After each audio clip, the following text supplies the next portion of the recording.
જય સ્વામિનારાયણ બાળકો. ગઈકાલે આપણે પહેલું લેક્ચર જોયું હતું. પહેલા લેક્ચરમાં આપણે પ્રમેય પૂરા કર્યા હતા. કયા પ્રમેય પૂરા કર્યા હતા યાદ કરીએ ફરીથી. બે વર્તુળના અને બે ત્રિકોણના. તો વર્તુળના હતા એની માટે શબ્દ શું હતો? લંબ અને સમાન. અને ત્રિકોણના હતા થેલ્સનો પ્રમેય અને થેલ્સનો પ્રતિપ્રમેય. એના માટે કયા બે વર્ડ હતા? તો થેલ્સના પ્રમેય માટે હતું સમપ્રમાણમાં વિભાજન અને આપણે પ્રતિપ્રમેયમાં સમાંતર છેલ્લે આવવું જોઈએ. રાઈટ? આટલું આપણે કર્યું હતું. આજે આપણે બીજા 4 માર્કના સૂત્રોનો અભ્યાસ કરીએ છીએ. તો આપણે બેઝિકની અંદર 21, 22, 23 અને 24 આ 4 પ્રશ્નો છે જોડકા સ્વરૂપે, એ આપણે સૂત્રમાંથી જ પૂછાવાના. તો આપણે થોડા યાદ કરવાનો પ્રયત્ન કરી અને આપણે યાદ રાખીએ તો આ 4 માર્ક પણ સરળતાથી મળી જાય. દાખલા તરીકે જોઈએ તો વૃત્તાંશનું ક્ષેત્રફળ બરાબર પાઈ આર થીટા ના છેદમાં 360. હવે કેટલીક વાર થીટા આપેલો ન હોય તો વૃત્તાંશનું ક્ષેત્રફળ બરાબર 1/3 L r, જ્યાં L છે ચાપની લંબાઈ. સૂત્ર નંબર 2, ચાપની લંબાઈ બરાબર પાઈ આર થીટા ના છેદમાં 180. સૂત્ર નંબર 3, વર્તુળનું ક્ષેત્રફળ બરાબર પાઈ આર સ્ક્વેર. ત્યાર પછી લઘુ વૃત્તખંડનું ક્ષેત્રફળ બરાબર pi r square pi r theta ના છેદમાં 360. ગુરુ વૃત્તખંડનું ક્ષેત્રફળ એટલે વર્તુળના ક્ષેત્રફળમાંથી લઘુ વૃત્તખંડનું ક્ષેત્રફળ બાદ થાય એટલે પાઈ આર સ્ક્વેર માંથી લઘુ વૃત્તખંડનું ક્ષેત્રફળ બાદ કરવાનું. ગોલક એટલે ગોળો દડો, તો ગોલકનું ક્ષેત્રફળ 4 પાઈ આર વર્ગ, અર્ધગોલકનું ક્ષેત્રફળ 2 પાઈ આર વર્ગ, બંધ અર્ધગોલકનું ક્ષેત્રફળ નીચેથી બંધ હોય એટલે વર્તુળ હોય તેને શું કહેવાય? 3 પાઈ આર સ્ક્વેર. ગોલકનું ઘનફળ બરાબર શું છે? 4/3 પાઈ આર ઘન. અર્ધગોલકનું 2/3 પાઈ આર ઘન. નળાકારની વક્ર સપાટીનું ક્ષેત્રફળ 2 પાઈ આર h. બંધ નળાકારની વક્ર સપાટીનું ક્ષેત્રફળ આપણને શું છે? 2 પાઈ આર h પ્લસ r. ઉપર પણ વર્તુળ હોય નીચે પણ વર્તુળ હોય એટલા માટે. શંકુનું ક્ષેત્રફળ પાઈ આર n. બંધ શંકુનું ક્ષેત્રફળ pi r l plus r. l વર્ગ બરાબર h વર્ગ વત્તા r વર્ગ.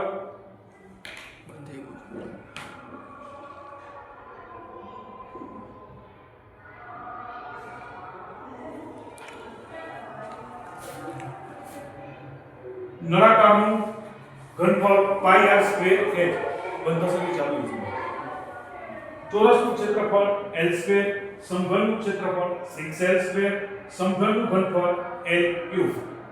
લંબઘનનું પૃષ્ઠફળ, લંબઘન એટલે આપણો કંપાસ છે એ, દાખલા તરીકે ડસ્ટર છે તો ડસ્ટર પણ આપણું લંબઘન જ છે.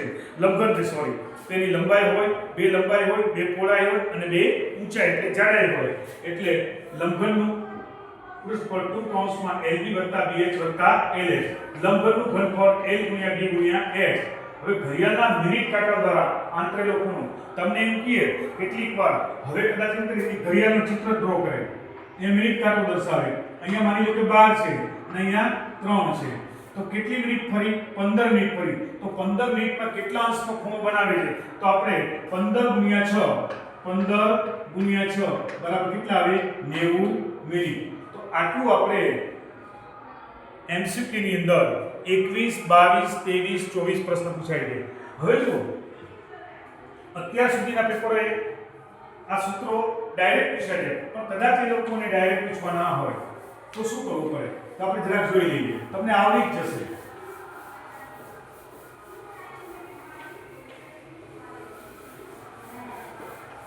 જુઓ, દાખલા તરીકે તમને એક પરિમાણ આપેલું છે.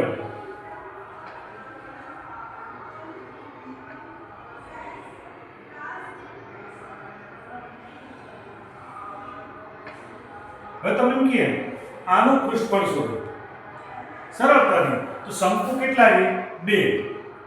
2 શંકુ, એક નળાકાર. હવે શંકુનું ક્ષેત્રફળ તમને યાદ જ કર્યું છે પાઈ આર એલ એટલે 2 પાઈ આર એલ. બે વાર છે એટલા માટે 2 પાઈ આર એલ. અને નળાકારનું 2 પાઈ આર h બંનેમાંથી 2 પાઈ r કોમન કાઢી લો 2 પાઈ r તો કૌંસમાં શું બનશે l પ્લસ h આવા કોઈ પણ સૂત્ર તમે ખૂબ જ સરળતાથી કરી શકો તો તમારા ચારમાં ક્લિયર થઈ ગયા તો તમારે શું કરવાનું એક એક સૂત્ર ફરીથી એક એક વાર લખી જવાનું યાદ કરવાનું અને પછી જોડકા જોડવાનો પ્રયત્ન કરવાનો તો 4 માર્ક તમારા ક્લિયર થઈ ગયા હવે આપણે આગળ વધીએ છીએ ધ્યાનથી સમજો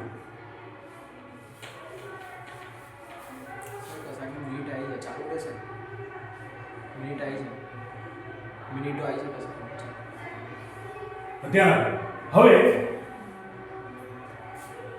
પ્રશ્નપત્રની અંદર 25મો પ્રશ્ન 25મો પ્રશ્ન જે 2 માર્કનો છે ચેપ્ટર 2 નો આવશે એમાં શું આવે છે શૂન્યનો સરવાળો અને શૂન્યનો ગુણાકાર આના ઉપરથી તમારે દ્વિઘાત સમીકરણ કે બહુપદી મેળવવાની હોય છે દાખલા તરીકે એક બહુપદી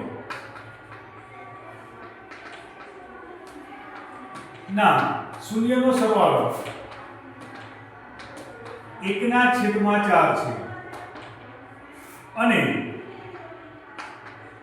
શૂન્યનો ગુણાકાર -1/4 છે તો બહુપદી મેળવો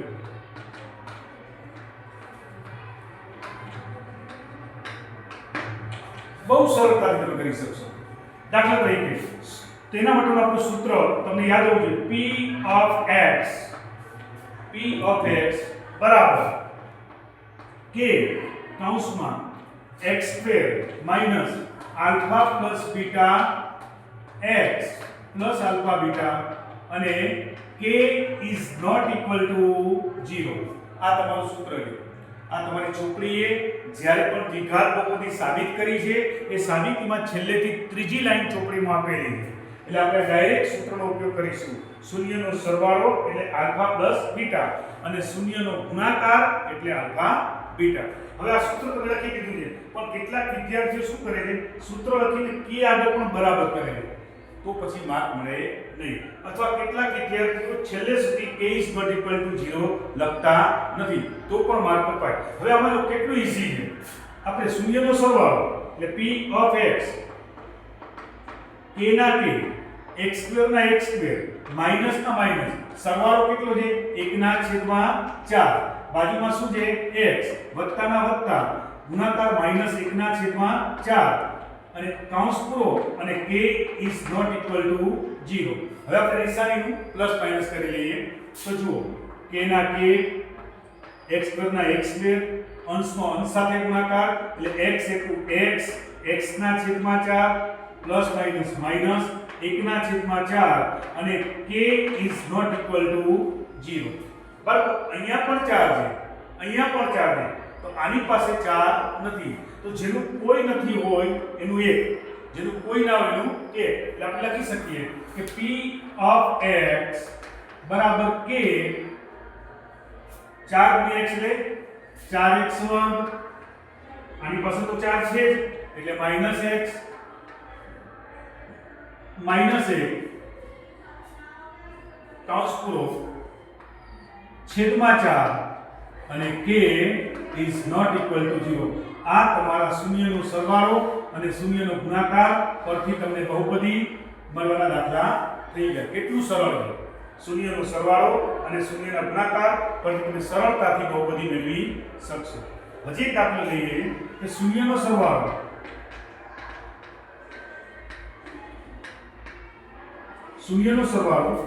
શૂન્ય છે અને ગુણાકાર 3 છે તો ફરી પાછું સૂત્ર p of x બરાબર સમજાય છે બાળકો p of x બરાબર k x² minus alpha plus beta x plus alpha beta અને k is not equal to 0 તો બાળકો p of x બરાબર k ના k x² ના x² સરવાળો શું છે 0 લખવાની કોઈ જરૂર જ નથી કેટલીક વાર તમે શું છે 0 લખીએ તો 0 સાથે x ગુણીને x લખી નાખો છો એટલે 0 છે એટલે આપણું પદ 0 થઈ જાય એટલે આ પદ આપણે આખે આખું ભૂલી જઈશું પછી નિશાની વત્તા અને 3 અહીંયા k is not equal to 0 બંને દાખલા સાથે સમજી લો સમજાઈ ગયા બાળકો આપણી ચોપડીમાં સ્વાધ્યાય 2.2 માં સ્વાધ્યાય 2.2 ની અંદર દાખલા બીજામાં જે 6 દાખલા આપેલા છે એમાંથી આપણે 2 દાખલા ગણી લીધા એટલે બાકી કેટલા રહ્યા 4 ઉપરાંત 2 આપણી ચોપડીમાં ઉદાહરણ આપેલા છે એટલે કુલ કેટલા રહ્યા 6 તો 6 + 2 8 દાખલાની તમે પ્રેક્ટિસ કરશો એટલે તમારો 25મો અથવા 26મો પ્રશ્ન હંમેશા શૂન્યનો સરવાળો અને શૂન્યનો ગુણાકાર પરથી જશે અને તમને આવડી જ જશે બરાબર જોયું છે બરાબર પછી આપણે આગળ વધીએ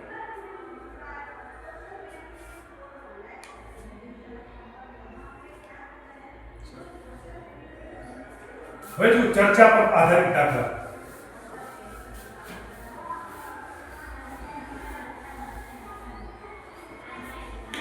એક મિનિટ ચાલુ છે બરાબર માર્ક છે હવે છે હજુ ચર્ચા પર આધારિત દાખલા હવે જો તમે આ પ્રકાર દાખલો કરશો ને એટલે તમારો ઇનડાયરેક્ટલી 27મો પ્રશ્ન એટલે દ્વિઘાત સમીકરણના અવયવો પણ પાકા થઈ જશે અને અવયવોની તમને ખૂબ જ સરળ રીતે આપણે દાખલા ગણી લઈએ આપણી પાસે 6 જ દાખલા છે એમાં આગળ સહગુણકો એવા માત્ર 2 જ દાખલા છે તો આપણે એક પછી એક કરીએ છીએ ધ્યાનથી સમજીએ બરાબર છે ગાલા એસાઇનમેન્ટ છે આપણી પાસે એના બધા જ દાખલા લઈ લઈશું તમને આવડશે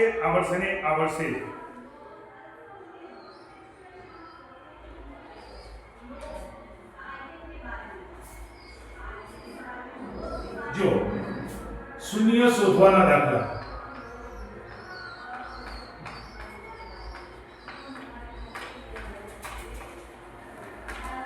તો જો પહેલો દાખલો છે p of x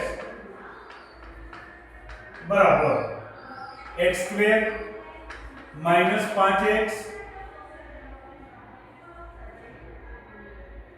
x² sorry -x -20 ના શૂન્ય શોધો બરાબર માર્ચ 2025 માં દાખલો પૂછાઈ ગયો ખૂબ જ સરળ છે બાળકો તમારે શું કરવાનું આ ત્રીજું પદ આને આપણે પહેલું પદ કહીશું આને બીજું પદ કહીશું અને ત્રીજું પદ કહીશું ત્રીજા પદનું ધ્યાન રાખવાનું ત્રીજા પદ પર જે નિશાની આવેલી હોય એ તમને કે કઈ ક્રિયા કરવી ત્રીજા પદમાં આવેલી હોય એ કઈ ક્રિયા કરવી બરાબર છે તો આપણે ક્રિયા કઈ કરવાની છે બાદબાકી પદ કેટલા છે 20 હવે 20 ને હવે ભાગ પાડો એની આગળનું પદ કયું છે x એટલે 1 જેની બાદબાકી આપણને 1 આવે 20 ને ભાગ પાડો કે જેની બાદબાકી 1 આવે 5 × 20 5 માંથી 4 જાય તો 1 ચલો આ તો સમજાઈ ગયું બધાને હવે જુઓ નિશાની ત્રીજા પદની નિશાની ક્રિયા કરવાનું શું છે કઈ ક્રિયા કરવી કઈ ક્રિયા અને આ છે કઈ નિશાની તો ભાઈ કઈ નિશાની કરવાની છે બાદબાકીની તો આ માઈનસ વાળા પ્લસ અને માઈનસ હવે p of x જો આનો પણ ઉપયોગ આવી ગયો હવે આ ભાઈ બાકી રહ્યો ગણિતમાં દરેકનો ઉપયોગ થાય આનો ઉપયોગ કયો કર્યો ભાગ પાડવામાં અને ક્રિયા કરવામાં આનો ઉપયોગ શું કર્યો નિશાની આપવામાં તો રાઈટ બાકી રહી ગયો હવે જુઓ ભાગ 2 પાડ્યા એટલે 2 કૌંસ બનાવો અહીંયા પણ x મૂકી દો અહીંયા પણ x મૂકી દો એકવાર -5 એકવાર અહીંયા માઈનસની જગ્યાએ +4 બરાબર 0 શા માટે શૂન્ય શોધવા એટલે હવે એનો મતલબ એવો થયો પછી અહીંયા માટે x - 5 બરાબર 0 માટે x બરાબર 5 આ બાજુ x + 4 બરાબર 0 માટે x બરાબર કેટલા એવા -4 એટલું સરળ દાખલો થઈ ગયું સમજી લો પછી આપણે આગળ વધીએ બરાબર ધ્યાનથી સમજી લો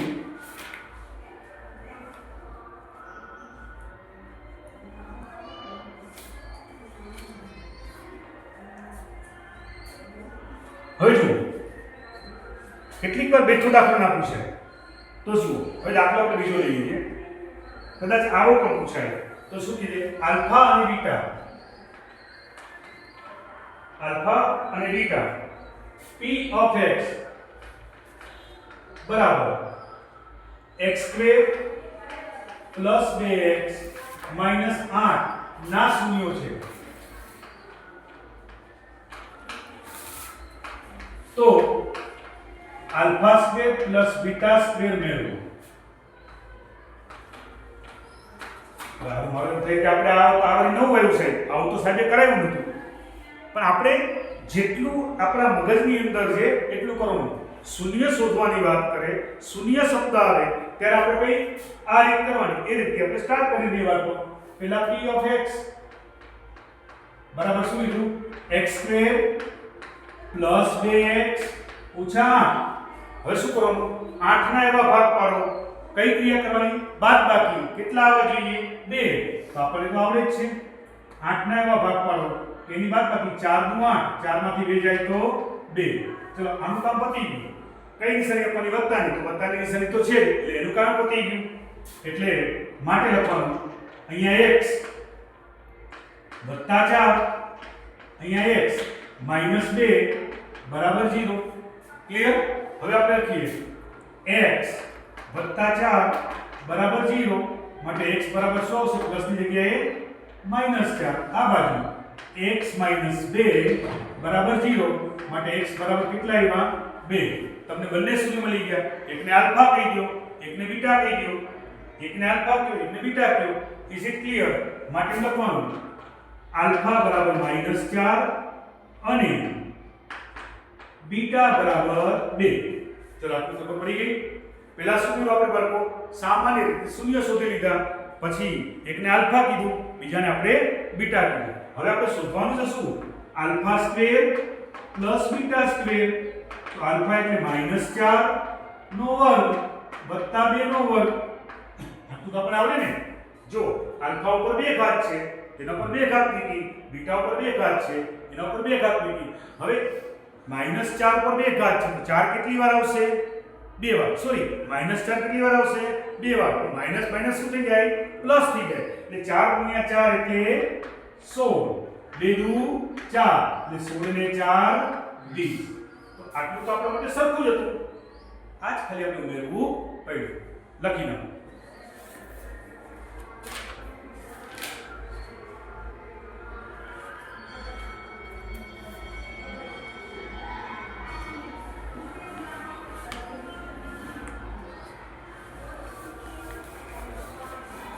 હવે જુઓ ત્રીજો દાખલો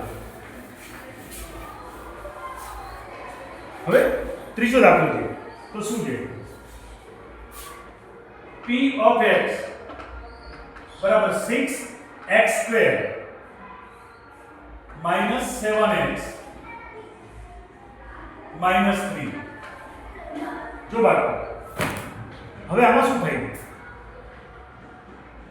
અત્યાર સુધી ડાયરેક્ટ ભાગ કરતા હતા અહીંયા તો આગળ એ છે અને પાછળ છે આગળ છે એટલે આગળ વાળાનું કામ કરવાનું પાછળ એટલે પાછળ વાળાનું કામ કરવાનું આગળ અને પાછળ હંમેશા ગુણાકારમાં લેવાના તો જુઓ આગળ કેટલા છે 6 પાછળ કેટલા છે 3 એટલે કેટલા આવ્યા 6 તેરી 18 18 ના એવા ભાગ પાડો કે જેની બાદબાકી 7 આવે 18 ના એવા ભાગ પાડો કે જેની બાદબાકી 7 આવે તો 9 દુ 18 9 માંથી 2 જાય તો 7 ચલો આટલું ક્લિયર થઈ ગયું ને હવે હું તમને એવી રીત શીખવાડું કે જેથી તમને અવયવોમાં પણ કામ આવશે અને તમને શૂન્ય શોધવામાં પણ કામ આવશે તો જો બેટા શું કરવાનું p of x બરાબર ના બરાબર અહીંયા x લખી નાખવાનું અહીંયા x લખી નાખવાનું જે કામ કરતા હતા એ જ કરવાનું અહીંયા પ્લસ ન લખવાના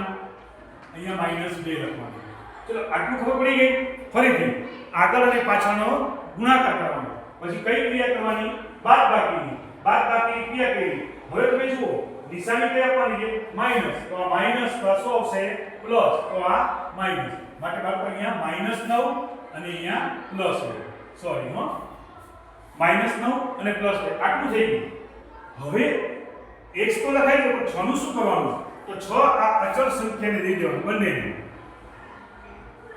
શું શોધવું છે શૂન્ય હવે x - 9 ના છેદમાં 6 બરાબર 0 માટે x બરાબર શું આવશે આમ જે તો કેવા થઈ જાય પ્લસ એટલે 9 ના છેદમાં 6 3 તેરી 9 3 દુ 6 3 3 ઉડી ગયા 3 ના છેદમાં 2 આનો વાળો x વત્તા 2 ના છેદમાં 6 બરાબર 0 માટે x બરાબર -2 ના છેદમાં 6 કંદુ 6 માટે x બરાબર -1 ના છેદમાં 3 કેટલું સરળ થઈ ગયું આમાં તમારે શું યાદ રાખવું પહેલા તો તમારે આગળ પાછળનો ગુણાકાર કરવાનો નંબર 1 આગળ અને પાછળનો ગુણાકાર કરવાનો ગુણાકાર કરીને કઈ ક્રિયા કરવાની છે બાદબાકીની ક્રિયા કઈ નિશાની આપવાની છે એ જોઈ લેવાનું પછી અહીંયા 1 શીખવાના આ બંને ભાગ મૂકી દેવાના પણ આગળનો સહગુણક છે એ અચળ પદમાં મૂકી દેવાનો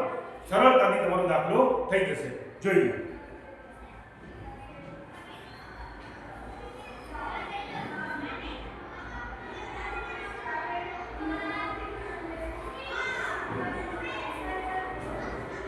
કમ્પ્લીટ જોઈ બાળકો કશું જ અઘરું નથી ગણિત દુનિયાનો સૌથી સહેલામાં સહેલો વિષય છે હવે જુઓ ક્યારેક શૂન્ય અને સહગુણકનો સવાલ પૂછાય તો આપણે એ પણ લઈ લઈએ દરેકમાં મેથડ શૈલી એક જ છે તો તમને જુઓ હવે શું કહે છે આ પણ ટેક્સ્ટ બુકનો દાખલો છે કે x² વત્તા 7x વત્તા 10 ના શૂન્ય શોધો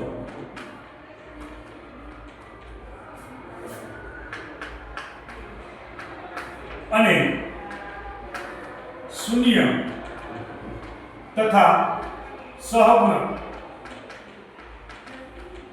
વચ્ચેનો સંબંધ ચકાસો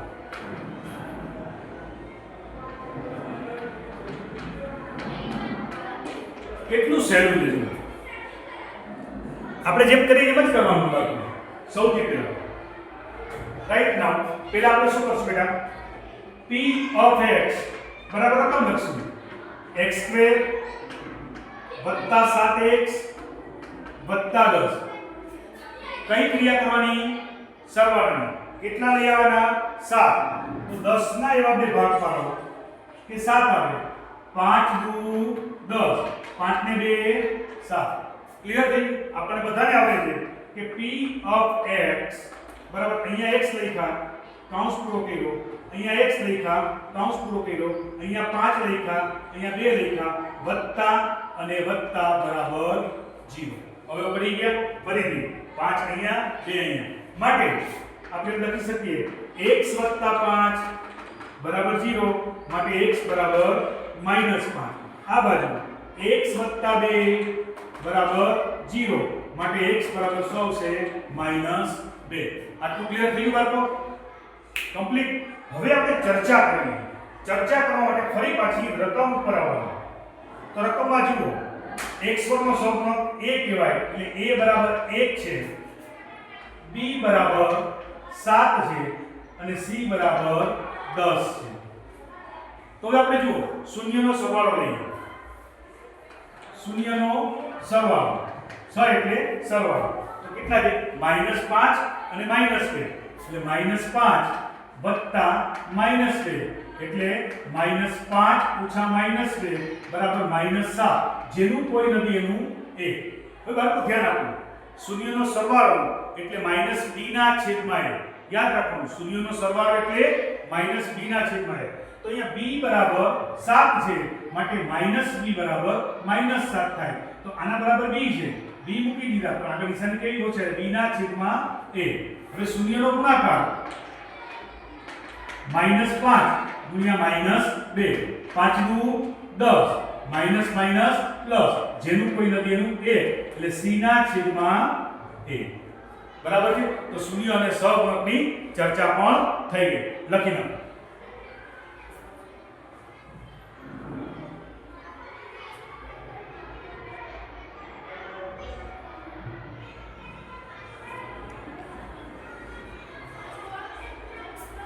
હવે બાળકો બધાને ત્રિકોણમિતિનો કોઠો બહુ જ અઘરો લાગે અને કે મને આવડતું નથી, દાખલા નથી આવડતા. આ તમારો 33મો પ્રશ્ન છે.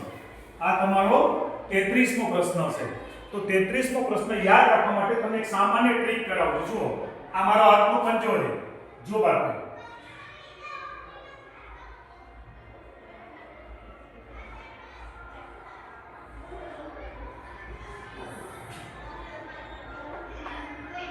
ચલો આ મેં શું કર્યું, મારો હાથનો પંજો દોર્યો. આપણને કેટલા કેટલા ખૂણા યાદ કરો. એક તો 0 અંશનો ખૂણો છે, રાઈટ, પછી 30 છે, પછી 45 છે, પછી 60 છે અને પછી 90 છે. તો જો 0 30 45 60 અને 90 લખાઈ ગયું. 0 30 45 60 અને 90. હવે આમાં તમારે કોઠો દોરવા માટે તમને વિધેય યાદ રહેવા પડે. સૌથી પહેલા કોસ, પછી શું આવશે, સાઈન, બે ભેગા કરો તો ટેન, પછી કોટ, સેક અને કોસેક.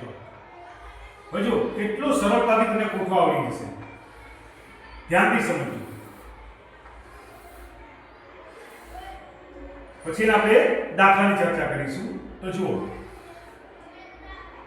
1 2 3 4 અને 5 જ છે આપણી પાસે, બરાબર. તો જુઓ, ધ્યાનથી સમજો. અહીંયા 0 30 45 60 અને 90. તમારે ખાલી આટલું જ યાદ રાખવાનું, વર્ગમૂળ ના છેદમાં 2. હવે હું તમને સમજાવું, ધ્યાનથી સમજો. 0 એટલે અહીંયા છે, 0 એટલે અહીંયા છે. તો મારી બાકી કેટલી આંગળી, બાકી કેટલી રહી, 1 2 3 અને 4. બાકી આંગળી કેટલી રહી, 4.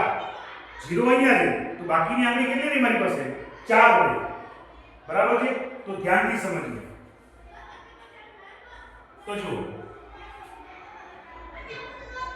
0 અહીંયા છે, બાકી 1 2 3 અને 4 આંગળી, બરાબર છે. તો 4 આંગળી છે તો અહીંયા 4 ના છેદમાં 2, 4 નું વર્ગમૂળ 2 ના છેદમાં 2, 2 ઉડી ગયા, 2 ઉડી ગયા. તો cos 0 ની કિંમત કેટલી આવશે, 1. cos 0 ની કિંમત કેટલી આવશે, 1. હવે જુઓ, અહીંયા તું અહીંયા આવ્યું, 30 અંશે. તો કેટલી આંગળી બાકી રહી, 1 2 અને 3, 1 2 અને 3. તો જુઓ, વર્ગમૂળમાં 3 ના છેદમાં 2, છેદ નહીં 2, આની કિંમત આવી વર્ગમૂળ 3 ના છેદમાં 2. હવે હું અહીંયા આવું, 45 છે, 45. તો કેટલી આંગળી બાકી રહી, 2. યાદ રાખો, sin 45 અને cos 45 ની કિંમત સરખી, tan અને cot ની કિંમત સરખી, sec અને cosec ની સરખી. તો હવે હું અહીંયા 45 હશે તો બાકી કેટલી રહી, 2 આંગળી. તો જુઓ, વર્ગમૂળમાં 2 ના છેદમાં 2. હવે કરવાનું શું, સાહેબ? તો આપણે ખબર છે કે વર્ગમૂળ 2 ગુણ્યા વર્ગમૂળ 2 બરાબર વર્ગમૂળમાં 4 બરાબર 2. વર્ગમૂળ 2 ગુણ્યા 2 એટલે વર્ગમૂળમાં 4, 4 નું વર્ગમૂળ 2. એટલે આપણે આની જગ્યાએ શું લખશું, વર્ગમૂળ 2 ના છેદમાં વર્ગમૂળ 2 ગુણ્યા વર્ગમૂળ 2. એક એક વાર ઉડી ગયા તો આવશે 1 ના છેદમાં વર્ગમૂળમાં 2. હવે 60 અંશ, કેટલી આંગળી બાકી રહી, 2, બરાબર. જો 45 60 તો કેટલી આવી, સોરી 1. જો આ 0 માં 0 હતા ત્યારે 4, 30 હતા ત્યારે 3, 45 હતા ત્યારે 2.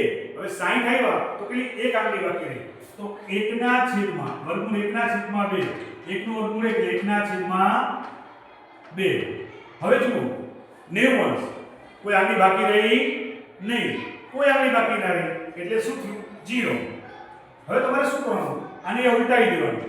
આ અહીંયા, આ અહીંયા, આ અહીંયા, આ વર્ગમૂળ 3 ના છેદમાં 2 અહીંયા અને 1 અહીંયા. sin અને cos ભેગા કરો, sin અને cos ભેગા કરો એટલે શું બને, tan.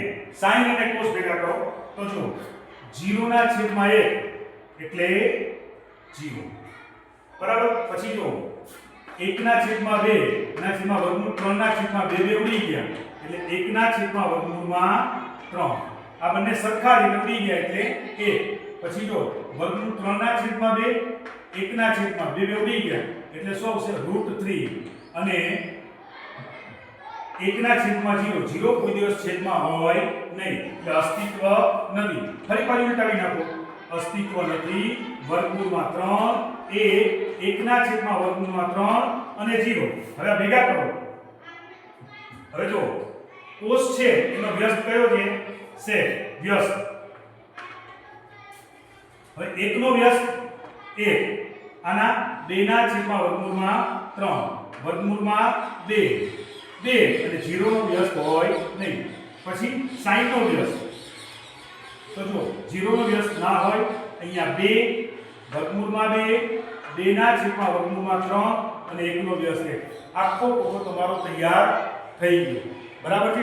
તો આજે આપણે બાળકો આ લેક્ચરમાં શું શીખ્યા? આપણે આ લેક્ચરની અંદર શૂન્યનો સરવાળો અને શૂન્યનો ગુણાકાર આપેલા હોય એના ઉપરથી બહુપદી મેળવી. ત્યાર પછી બહુપદી ઉપરથી શૂન્યનો સરવાળો અને શૂન્યનો ગુણાકાર મેળવ્યો. સહગુણકની ચર્ચા કરી અને ત્યાર પછી આપણે કોઠો બનાવતા શીખ્યા. આટલું કરવાથી અને સાથે સાથે આપણે બધા જ સૂત્રો આપણે 12મા ચેપ્ટરના અને 13ના ચેપ્ટરના જોઈ ગયા. એટલે 4 + 2 = 2 તમારું કેટલું થઈ ગયું? 10 માર્કનું. આ 10 માર્ક અને ગઈકાલના 7 માર્ક. એટલે તમારી પાસે મટીરીયલ કેટલું થઈ ગયું? 17 માર્કનું થઈ ગયું. નેક્સ્ટ લેક્ચરમાં આપણે આના દાખલા ગણીશું. સાથે સાથે અંતર, ઊંચાઈ, ઉકેલના ચોકડીના ખાલી 5 જ દાખલા ગણવાથી તમારા ખિસ્સાની અંદર પૂરેપૂરા 2 માર્ક આવી જશે. એટલે આવતીકાલે 2 + 8 એમ 10 માર્કનું ભણીશું. ત્યાં સુધી Jai Swaminarayan. All the best my dear friends.